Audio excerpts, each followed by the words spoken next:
There's some people that thought, you know what? We know exactly who this truth. We know exactly whose face to put on that truth. We know exactly. And they went after him after he gave that testimony. The news, he's been shot after giving that testimony. There was someone who knew. There was someone who knew by the details. The details told who it was. And it's in that detail, it's in those details that he knows whether you truly stand on his side. The same way they came to him thinking that they were deceiving him and said, Rabbi, we are on your side. Rabbi, we've been looking for the man them. Beyonce once sang some point. You wouldn't put a ring on it. You use a coaster. You wouldn't put a ring on it. You should get the whole coaster. You know, cup, coaster. Never mind. Because if you remove the coaster and you put the... you understand. If you remove the coaster and you put the cup on the table, it will leave a ring on the table. The table does not have a ring.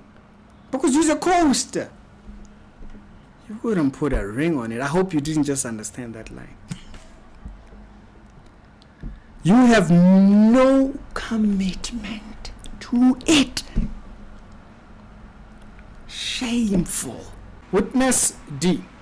We heard his voice before we even knew who he was, and we heard his testimony before we actually get to hear that he got shot last night, because I guess the things that he had to say or the testimony that he gave must have dealt a very deadly blow. Daku, Kershaw, Etienne was with me at that stage. So the Metro members, they all had a meeting with the soup away from myself and Etienne. Shortly afterwards, they returned to where we were. Mkhwanazi said that we needed to throw the suspect's body into a mine shaft or dump it into a dam. As he said this, he looked at me. Viandre then in turn informed me that I must take the body and dump it.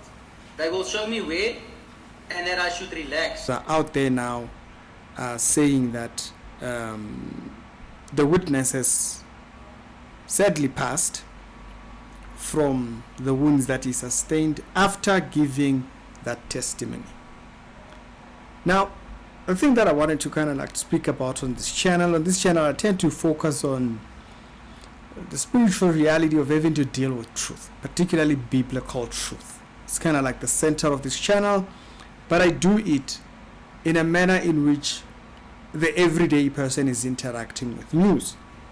The intention being to always draw us to the most important truth of all things.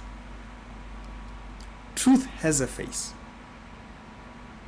Truth has a face. You see, when we heard the voice, we didn't know who he was. But those that felt as though they were attached to that truth felt very much like they had to do something about it. And now his family is in mourning because he put his face to that truth.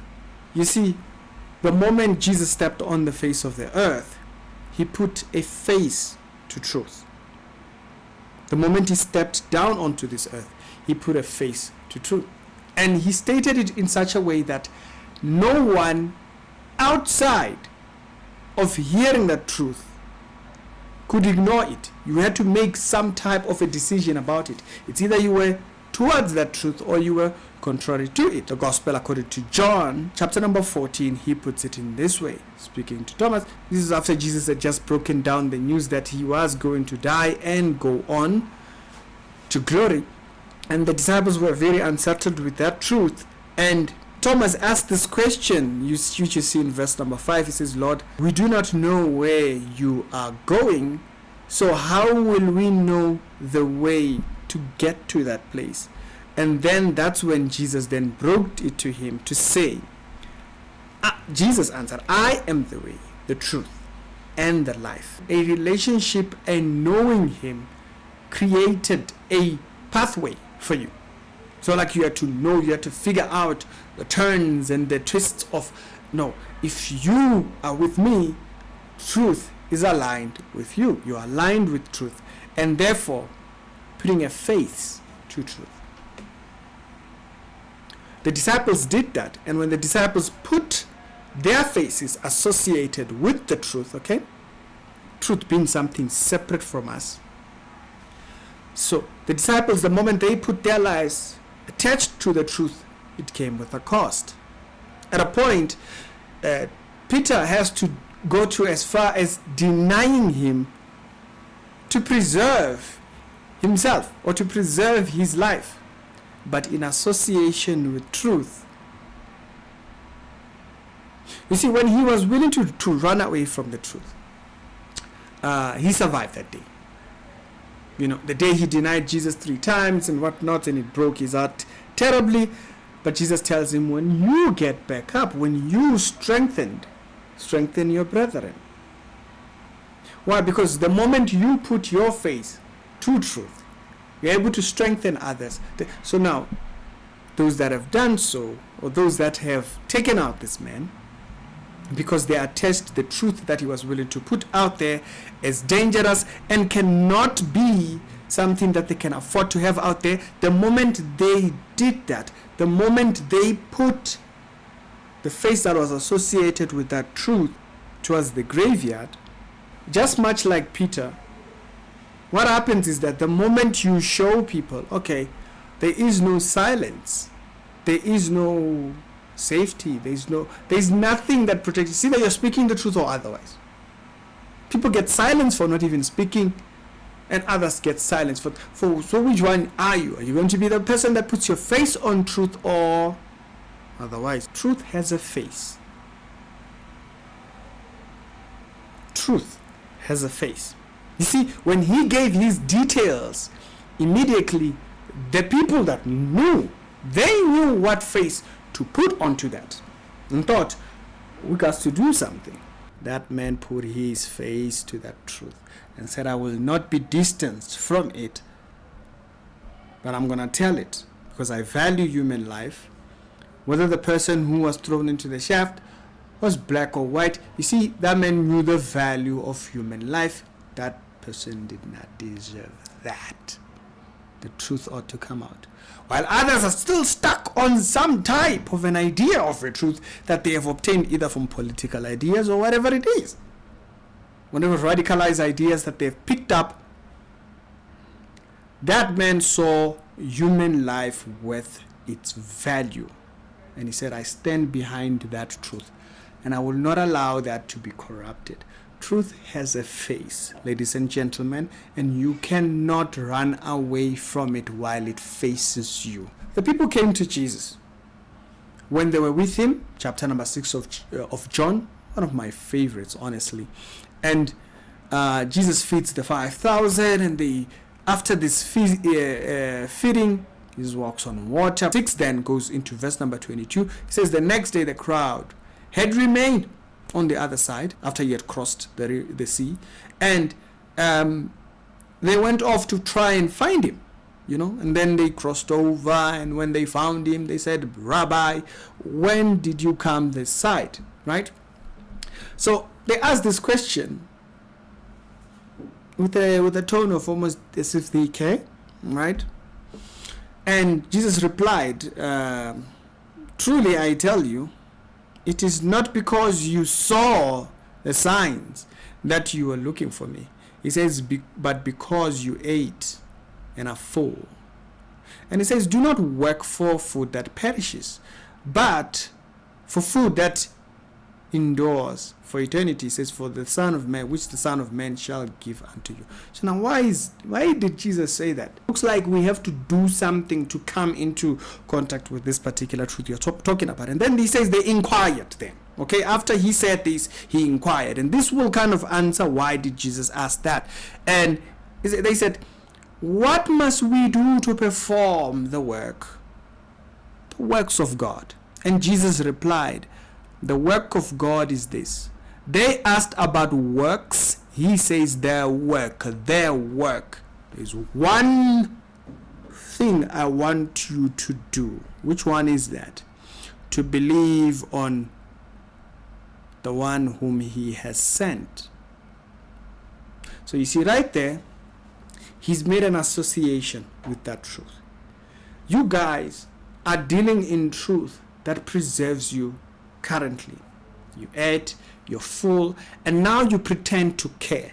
Remember they came, when did you come on this side? Rabbi, when did you get this side? When did you get this side? It's not that you guys care. No. You pretend to care because you think I buy into that. The Bible then goes on to actually say that he did not trust himself to them, basically. Now,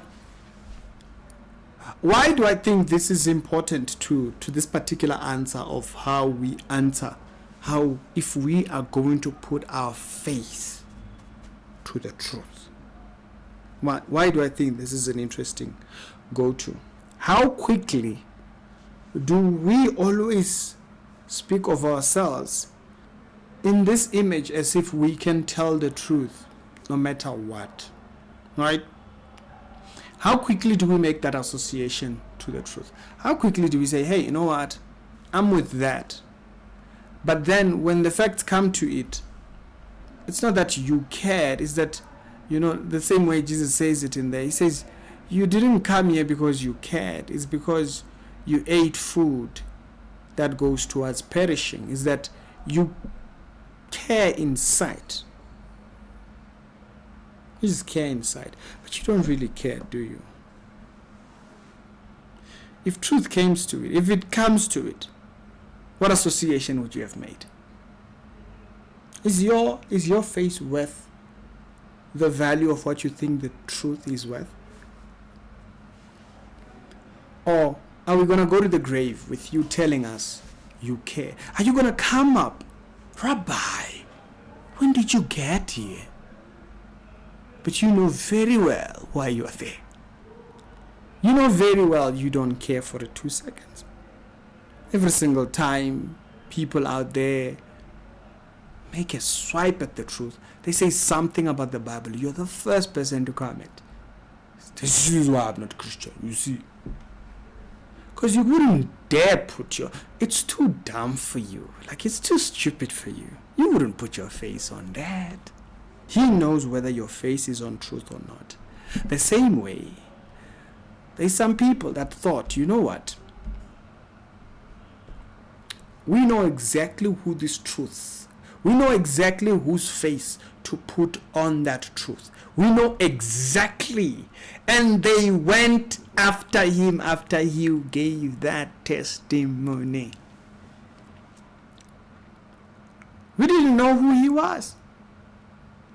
We didn't know who it was. It was just news at this point, right? And now he appears in the news. He's been shot after giving that testimony. There was someone who knew. There was someone who knew by the details. The details told who it was. The details told that he knows whether you truly stand on his side. The same way they came to him thinking that they were deceiving him and said, Rabbi, we are on your side. Rabbi, we've been looking for the mandem. Where was the mandem at? And he says, don't think you lying to me. He says, don't think you lying to me. You're not here because you care about the truth. No, you wouldn't dare put your face on it. You're a hypocrite. Beyonce once sang some point. You wouldn't put a ring on it. You use a coaster. You wouldn't put a ring on it. Did you get the whole coaster? Cup, coaster. Never mind. Because if you remove the coaster and you put you understand. If you remove the coaster and you put the cup on the table, it will leave a ring on the table. The table does not have a ring. Because it's a coaster. You wouldn't put a ring on it. I hope you didn't just understand that line. You have no commitment to it. Shameful. To show that God understood the state in which mankind was willing to compromise on truth to that level, exactly as you see him questioning the Israelites here, who were similarly playing the act of caring where he was, while as all they cared about was the food that he had provided. And you see this in Matthew chapter number 10, verse number 37. And it says, anyone who loves his father or mother more than me is not worthy of me. Anyone who loves his son or daughter more than me is not worthy of me. And anyone who does not take up his cross and follow me is not worthy of me. You see, the moment we refuse to put our face, because remember, he didn't just say, I am the way, the truth, and the life. And the same way I said, truth has a face. And if we do not put our face associated with that truth, if we do not make an association with that truth, there is nothing between us and it. The truth stands by itself and you are not associated with it. And you see now, this is why when he says, I am the way, the truth, and the life, when Thomas was asking, how do we go about this thing? He said, I am how you go about it. You do not establish an association with truth without associating with me. And if we are saying that, therefore, this is why this verse is so important. The worthiness of someone in relationship towards him is that they make an association to truth. You see, if you don't make that, he says, not worthy of me. Not worthy, meaning there is levels of fellowship that person does not have with him. You can say truth at a distance and you know very well that in your heart you would rather distance yourself from it. He knows that. You don't deceive him. The same way in John chapter number 6, he was very clear. You do not deceive me. You do not care for it. And that's just about that. Question, brothers and sisters, is your face associated to the truth? Simple, cut straight. Simple, cut straight. There's been a lot of deception. There's a lot of noise. There's a lot of this and that, chit chatter over there and that. But at the end of the day, don't think he is deceived. They thought he was deceived when they came up and said, hey, we were looking for you. And he said, nah. When it was time to tell it, when it came to time to telling the truth, you would not put yourself, you would not put your face on it.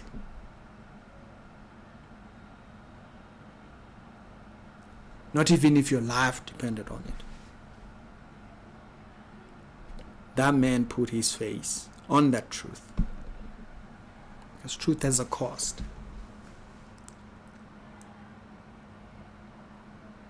There are people who, eternal truth or what? You would lie about where a sneaker bar went when it was next to you. Given the chance, you would know a criminal. That man sat and spoke against people in authority who, even after his testimony went worldwide, everybody saw it. There was people who thought, you cannot have someone put their face to the truth like that and just hang tight. That's how far in association to truth he went. Condolences to the family. It's an absolutely heartbreaking thing that there is such a thing. But we as South Africans should not, should not allow our state to go into rebels because people would not have us associate to truth. Now that's a big cost. No, that's a big cost. No, we don't have any other home. You see my face, you see my skin. I don't have passport to Trump. We are here. I'm not stuck here. No. God has put me here. God has put you here. The question is, do you put your faith? Do you associate you with truth? Because bear in mind, when you don't, he knows. The same way those people went up to Jesus and said, hey, where were you? And now you don't care. Why are you asking me that? And if you read that John chapter number 6, they show that they didn't care about it. He asked them questions and he told them things that actually say, oh, wait a minute, what's he saying now? And he exposed that they were never about it. Would you put your face to the truth? Would you associate your face to the truth? That man was willing to do that. It's the Actuality Show, daily Christian commentary videos. And I'm out.